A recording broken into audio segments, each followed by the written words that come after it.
But that was the case on Thursday night. There were a number of even races. In the second event, the first leg of the double, here it's an upset result. Way well, but Grumpy Top is coming across, dropping up behind on Kenya. Going through on the rail, McQueen got slightly checked and Top Tune came across it.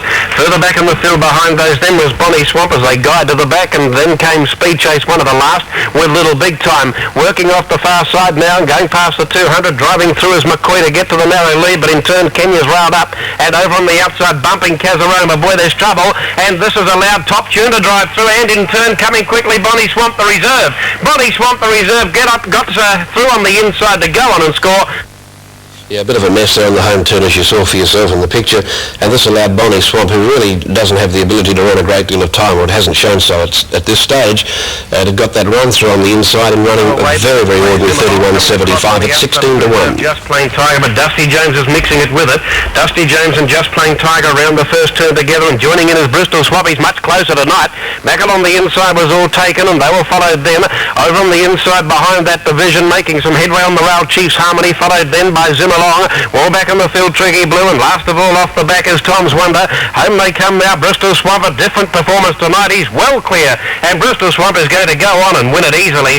5 lengths in the line to all taken. Third was the reserve Just Plain Tiger.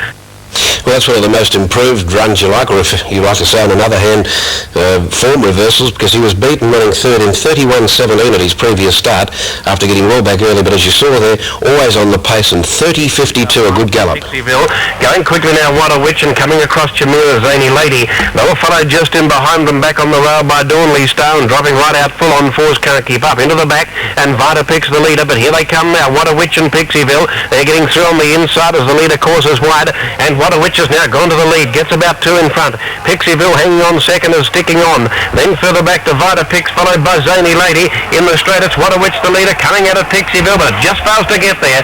And Wotta Witch wins from Pixieville about a half to 3/4. A distant third, probably Chamira. It was pretty fair time too, 30.77 there in the first leg of the treble on Thursday night, and putters again having an 11 to 10 favourite with Wotta Witch. Racing, and Almondor Gracie was fair away. Going quickly though to head them all is the favourite Kimber's Express. Rovon Janet switches around it, driving across Man of Silver 4-Bow, and getting back to trouble now, and to last is 4-Bow, racing around those Pago Pango. Then My Dory, who's back in the field, and Arrhythmia was one of the last. Off the back, and Kimber's Express just the leader, coming at it very quickly. Almondor Gracie though has grabbed it in a stride. Rovon Janet running home behind those, and then Man of Silver heading the others, but Almondor Gracie, a vastly improved Greyhound, is too strong for them, and wins in a length and a quarter. Man of Silver, who didn't have much luck. Good to see Aileen Modra there with a good greyhound after being battling around in the sport for many, many years. Of course, the Modras have always really taken a hand in the open coursing.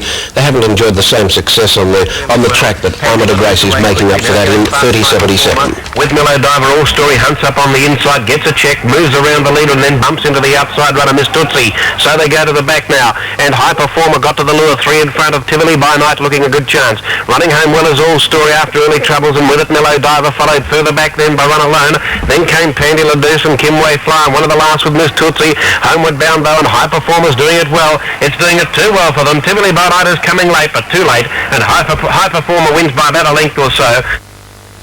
And Hyperforma running 30.69 was well supported, starting about second pick at 22 to 10. The favourite All Story in trouble early, 15 to 10 unplaced. The run by Tivoli by Night, though, I think is worth following, and it's overdue to win one. For the early lead, mixing it with it though on the inside, Boots and Socks, followed further back by Musina. They were followed over on the inside, running next by Young and Fast as they come into the straight. Ragtrade Lass just behind them. Augusta's getting well back. It's back near the tail of the field with Young Dingaan and Tardinga. The favourite's gone to the lead, clearing the straight. Supreme Scandal, he's on the lure, and he started to draw well clear of Boots and Socks second. Followed further back in third position, then making some headway, Young and Fast. Then over on the outside, Musina, followed further back by Ragtrade Lass. He's 10 in front off the back though. Further back behind those, Augusta, followed then by Tardinga last with Young Dingaan second last. But into the straight, it's all Supreme Scandal. He'll straighten up about 10 in front, getting a little bit tight close to home, but wins it by about 8 or so to Ragtrade Lass, who got second. Didn't have many worries there for the Brown family. Did Supreme Scandal starting at 3-1 on. And look, one of the best bets of the night if you were prepared to take the short odds, winning by many lengths and running 44.74, a good performance. The start clearly came out running from North Park, Marco pressing it early. Then West Coast Boy Dreams the best. Dana Penny driving through and dropping to the tail of the field is Millmaid Gazza. They run to the back and the leader Bonus Gain only a length and a quarter in front, but North Park Marco going to it, and so too is West Coast Boy. Just in behind those Dana Penny who'll need to get going from Dreams the best and Millmaid Gazza on the turn, coursing wide. Bonus Gain the leader, getting through North Park Marco coming after it. It's still Bonus Gain in front though, close to home, and TAB punters are too good a judge. Bonus Gain gets in for them and wins from West Coast Boy. Well, the on-track favourite there was Dana Pandy, and as you saw, he just wasn't able to make up any ground coming off the back and into home straight, really, to any appreciable degree. And Bonus Gain, which was the one that TAB punters sorted out, was by far too good for them on the night. Clear of Princess Pandy now. Coming out after them now is Witch Doctor. So too is Rita's Call. They went deep on the turn. Oh, Witch Doctor and Rita's Call in a bit of bother bumping. Going through behind them, Princess Pandy to second, following this leader Debsandee. Well back in the field, True Value running on fairly from Cowie Label joining in. Then Wilpena One, and forget the others headed by Tassie Devil, but old Debsandee the clear leader coming to the straight. A couple in front, trying hard Princess Pandy. Debsandee keeps going. Princess Pandy can't get there, and the old girl's in. Debsandee a half length over Princess Pandy, third Cowie Label.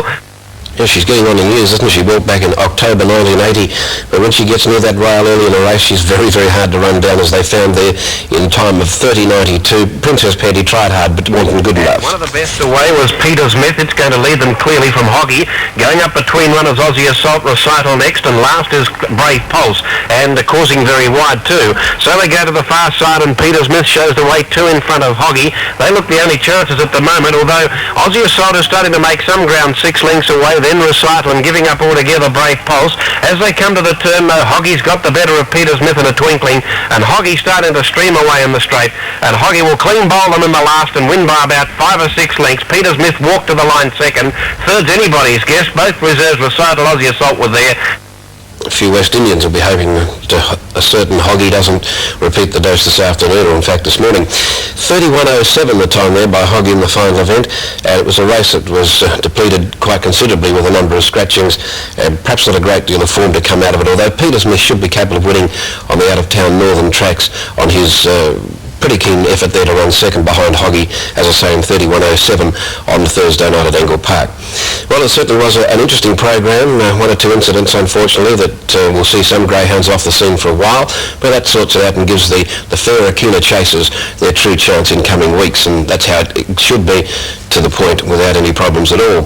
As I said, Dingo and Flyer taking up the Greyhound of the Year award, sponsored by Ravelli Wines, and the interesting part about it was between the 4 finalists there were only 7 points between first and last, so you really can't expect things to be much more even than that. That was Engle Park from Thursday.